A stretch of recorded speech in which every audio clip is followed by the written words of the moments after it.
ಆತ್ಮೀಯ H16 news ಅರ್ಥಾತ್ ಹೇ ಸೀತಾರಾಮಗೆ ಸ್ವಾಗತ. ನಾನು ನಿಮ್ಮವ MI ಅಥವಾ ಮಲ್ಲಪ್ಪ ಜೋತಾವಾರ್. ಆದ್ಮೇಲೆ ಈಗ ತಾವು ದಿನ ಸುದ್ದಿಗಳನ್ನು ಅದರ ಜೊತೆಗೆ ವಿಶೇಷತೆಗಳನ್ನ ನೋಡ್ತಾ ಹೋಗಿ ವಿಶೇಷ ಈ ಮೊದಲನೇ ಸುದ್ದಿಯನ್ನು ನೋಡಿ.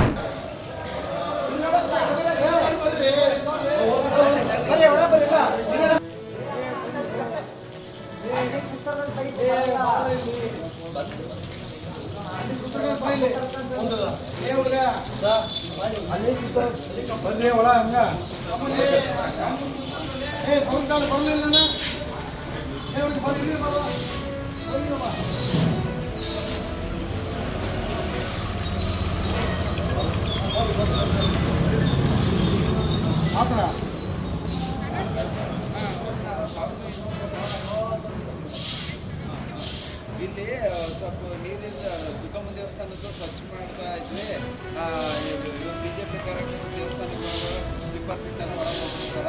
ಅದಕ್ಕೆ ಬರ್ತಾರೆ ಇಲ್ಲೇ ಅದಾವಣ್ಣ, ನೀವು ಊಟ ಮಾಡಿರ್ಬೇಕು.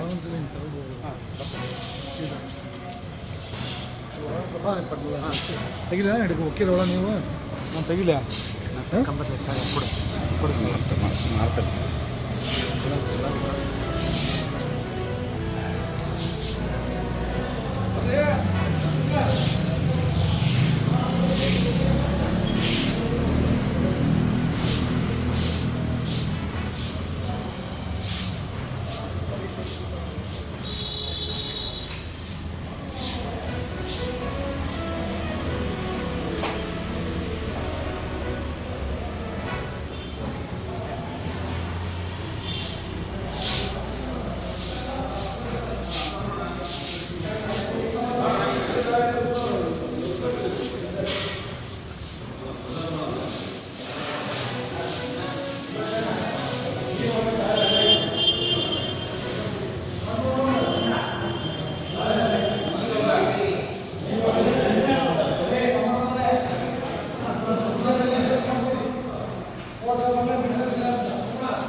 ಗೆಲ್ಸಿರಿ 20% ಬಂದಿರ್ತಾರೆ. ಶ್ರೀನಿವಾಸ ಒನ್ ಟೈಮ್ ಗೆಲ್ಸ್ರೆ ಮನೆ ಬಾಯಿಲಿ ಒಂದು ಕೆಲಸ ಮಾಡ್ಕೊಡ್ತಾರೆ.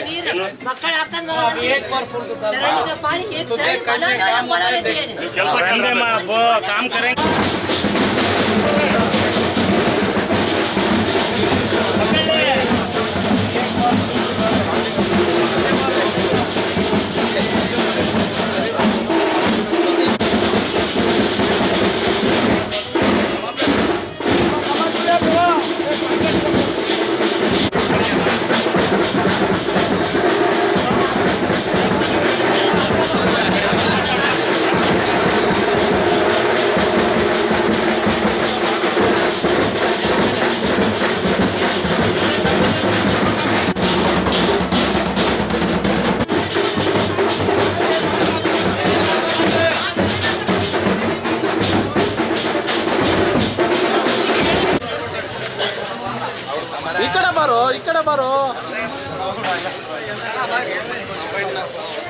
ಬರ್ರಿ ಬರ್ರಿ ಬರ್ರಿ.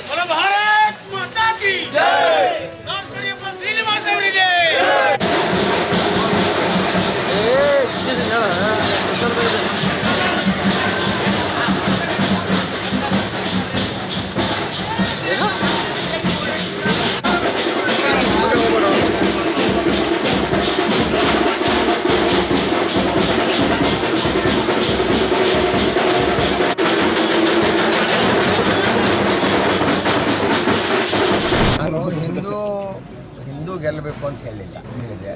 ಭಾರತೀಯ ಜನತಾ ಪಾರ್ಟಿ ಗೆಲ್ಲಬೇಕು, ಇದು ಹಿಂದುತ್ವದ ಗೆಲುವು ಆಗಬೇಕು ಅಂತ ನಾ ಹೇಳಿದೆ. ಅವ್ರು ತಪ್ಪು ಅರ್ಥ ಮಾಡ್ಕೊಂಡು ನಾವು ಹಿಂದೂಗಳ ನಿಮ್ಗೆ ಹಿಂದೂಗಳಲ್ಲಂತ ಯಾರು ಅವರು ಅರ್ಥಕ್ಕೆ ಅನರ್ಥ ಮಾಡ್ಕೊಂಡು ಮಾತಾಡೋರಿಗೆ ಏನು ಹೇಳೋಕ್ಕಾಗತ್ತೆ? ಚುನಾವಣೆ ಬಂದಾಗ ಎಲ್ಲ ಬಳಸ್ತಾರೆ ಅವರು. ಚುನಾವಣೆ ಮುಗಿದ ಮೇಲೆ ಮತ್ತೆ ಅವೇನು ಕೆಲಸ ಮಾಡ್ಬೇಕು ಅದನ್ನು ಮಾಡ್ತಾರೆ. ನಾಮಪತ್ರ ಮೆರವಣಿಗೆ ಎಲ್ಲ ನಮ್ಮ ಹಿರಿಯ ನಾಯಕರು, ಕೇಂದ್ರದ ನಾಯಕರು ಎಲ್ಲರೂ ಬಂದಿದ್ದರು. ಇವತ್ತು ಬೆಳಗ್ಗೆಯಿಂದ ನಾವು 8 ಗಂಟೆಗೆ ಪಾದಯಾತ್ರೆ ಪ್ರಾರಂಭ ಮಾಡಿದ್ದೀವಿ. ಜನರಲ್ಲಿ ತುಂಬ ಉತ್ಸಾಹ ಇದೆ ಮತ್ತು ನಿಶ್ಚಿತವಾಗಿ ಭಾರತೀಯ ಜನತಾ ಪಕ್ಷ ಎಲ್ಲರಿಗೂ ಇದೆ. ತುಂಬ ಮುಂದೆ ಕಣ್ಣೂರು ಬರ್ತಾರೆ. ಮತ್ತೀಗ ಜಿಲ್ಲೆಯ ಎಲ್ಲ ನಾಯಕರು ಅನೇಕ ಬೇರೆ ಬೇರೆ ಜಿಲ್ಲೆಯಿಂದ ವಿಸ್ತಾರಿಕರು ಗ್ರಾಮೀಣ ಭಾಗದಲ್ಲಿ ಕೆಲಸ ಮಾಡ್ತಾ ಇದ್ದಾರೆ. ಅಂದರೆ ದೊಡ್ಡ ದೊಡ್ಡ ಸಭೆ ಮಾಡೋದಕ್ಕಿಂತ ಸಣ್ಣ ಸಣ್ಣ ಸಭೆಗಳನ್ನು ಮಾಡಿ ಮನೆ ಮನೆಗೆ ಸಂಪರ್ಕ ಮಾಡಿ ಜನರಿಗೆ ನಮ್ಮ ವಿಚಾರಗಳು ತಲುಪುವಂಥ ನಿಟ್ಟಿನಲ್ಲಿ ನಾವು ಕೆಲಸ ಮಾಡ್ತೀವಿ. ಬೆಳಗ್ಗೆ 11 ಗಂಟೆವರೆಗೆ ಸಿಟಿ, ಮಧ್ಯಾಹ್ನ 2 ಗಂಟೆವರೆಗೆ 2:30, 3 ಗಂಟೆವರೆಗೆ ಬೇರೆ ಬೇರೆ ಸಮಾಜದ ಮೀಟಿಂಗ್ಗಳು, ಸೇರ್ಪಡೆ ಕಾರ್ಯಕ್ರಮ, ಸಾಯಂಕಾಲ 4 ಗಂಟೆ ನಂತರ ಗ್ರಾಮೀಣ ಭಾಗದ ಕಾರ್ಯಕ್ರಮ. ಏನಪ್ಪ ನಾವು ಶಿವಾಜಿ ಮೆರವಣಿಗೆ, ಗಣಪತಿ ಮೆರವಣಿಗೆ, ಬಸವೇಶ್ವರ ಮೆರವಣಿಗೆ ಮಾಡೋದಕ್ಕೂ ಕೂಡ ನಮಗೆ ಈ ರೀತಿ ತೊಂದರೆ ಆಗ್ತಲ್ಲ ಅನ್ನುವಂಥ ಭಾವನೆ ಬಂದಿದೆ. ಅದಕ್ಕಾಗಿ ಜನರ ಉತ್ಸಾಹ ಇಮ್ಮಡಿಯಾಗಿದೆ. ನಾನು ಹಿಂದೂ ಗೆಲ್ಲಬೇಕು ಅಂತ ಹೇಳಿಲ್ಲ, ಹಿಂದುತ್ವದ ಏನು ಹೇಳಿದೆ, ಭಾರತೀಯ ಜನತಾ ಪಾರ್ಟಿ ಗೆಲ್ಲಬೇಕು, ಇದು ಹಿಂದುತ್ವದ ಗೆಲುವು ಆಗಬೇಕು ಅಂತ ನಾ ಹೇಳಿದೆ. ಅವ್ರು ತಪ್ಪು ಅರ್ಥ ಮಾಡ್ಕೊಂಡು ನಾವು ಹಿಂದೂಗಳ ನಿಮ್ಗೆ ಹಿಂದೂಗಳಲ್ಲಂತ ಯಾರು ಅವರು ಅರ್ಥಕ್ಕೆ ಅನರ್ಥ ಮಾಡ್ಕೊಂಡು ಮಾತಾಡೋರಿಗೆ ಏನು ಹೇಳೋಕ್ಕಾಗತ್ತೆ? ಹಿಂದುತ್ವ ಟ್ರಂಪ್ ಕಾರ್ಡ್ ಅವರು ಕೂಡ ಬಳಸೋಕೆ ಶುರು ಮಾಡಿದ್ದಾರೆ. ಆಯ್ತಾ, ಅವ್ರು ಏನು ಬಳಸ್ತಾರೆ. ಚುನಾವಣೆ ಬಂದಾಗ ಎಲ್ಲ ಬಳಸ್ತಾರೆ ಅವರು. ಚುನಾವಣೆ ಮುಗಿದ ಮೇಲೆ ಮತ್ತೆ ಅವೇನು ಕೆಲಸ ಮಾಡ್ಬೇಕು ಅದನ್ನು ಮಾಡ್ತಾರೆ. ಅವರಿದ್ರೇನು ಅವರು ಒಟ್ಟರದು ಓಟು ಅವರೇ ಹಾಕ್ತಾರ? ಎಲ್ಲ ಮತದಾರರ ಓಟು ಮುಖ್ಯಮಂತ್ರಿಗಳ ಹಾಕ್ತಾರ? ಬರ್ಬೋದು, ಪ್ರಚಾರ ಮಾಡ್ಬೋದು. ನಮ್ಮವ್ರು ಇದ್ದಾರಲ್ಲ, ಈಗ ಕಾರಜೋಳ ಸಾಹೇಬ್ರು ಇದ್ದಾರೆ, ಮಹೇಶ್ ಅಣ್ಣವರು ಇದ್ದಾರೆ, ರಾಜೀವ್ ಅವರು ಇದ್ದಾರೆ, ಎಲ್ಲರೂ ಇದ್ದಾರೆ. ಅಂದ್ರೆ ಸೇಮ್ ಬಂದು ಇಲ್ಲೇ ಬೀಳ್ಬಿಟ್ಟು ಮತ ಹಾಕೋರು ಅವರಲ್ಲ. ನಾ ಏನು ಮನೆಯಿಂದ ಹೇಳಕತ್ತೀನಿ ನಿಮ್ಗೆ. ಮತ ಹಾಕೋರು ಏನಪ್ಪ 2 ಲಕ್ಷ ಮೇಲೆ ಚಿಲ್ಲರ್ ಏನು ಓಟ್ ಅದಾವ, ಎಲ್ಲಾನು CMಗೆ ಪವರ್ ಐತಿ ಹಾಕಕ್ಕಂತ ಅರ್ಥ. ನಾವು ಡಿವೈಡ್ ಮಾಡ್ತೀವಿ. ಲೇಬರ್ ಪೇಮೆಂಟಿಗೆ ಒಂದು 2 ವಿಡ್ರಾ ಮಾಡಿದ್ಬೇಕಾ ಅದಾವ ನಮ್ಮ ಕಡೆ ಬ್ಯಾಂಕ್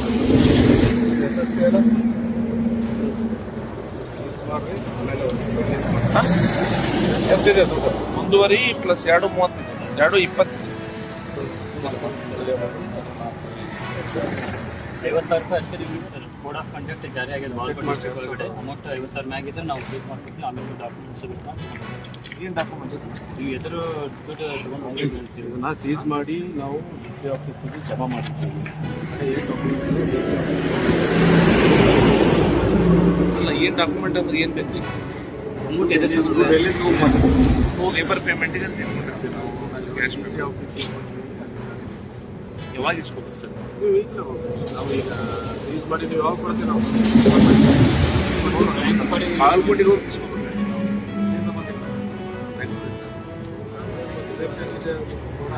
ತಾವೆಲ್ಲ ಇಲ್ಲಿವರೆಗೆ ಸುದ್ದಿಗಳನ್ನು ನೋಡಿದಿರಿ, ಜೊತೆಗೆ ವಿಶೇಷ ಘಟನೆಗಳನ್ನು ಸಹ ನೋಡಿದಿರಿ. ಅದು ನಿಮ್ಗೆ ಏನು ಅನ್ನಿಸ್ತು? ನಿಮಗೆ ಲೈಕ್ ಮಾಡಿರಿ, ಶೇರ್ ಮಾಡಿರಿ, ಕಾಮೆಂಟ್ ಮಾಡಿರಿ, ಜೊತೆಗೆ ಸಬ್ಸ್ಕ್ರೈಬ್ ನಿಲ್ಲಿಸ್ಬೇಡ್ರಿ. H16 ನ್ಯೂಸ್ ಅರ್ಥಾತ್ ಸಿದ್ದರಾಮಯ್ಯ ಸತ್ಯದ ಕೈಗನ್ನಡಿ ವಂದನೆಗಳು.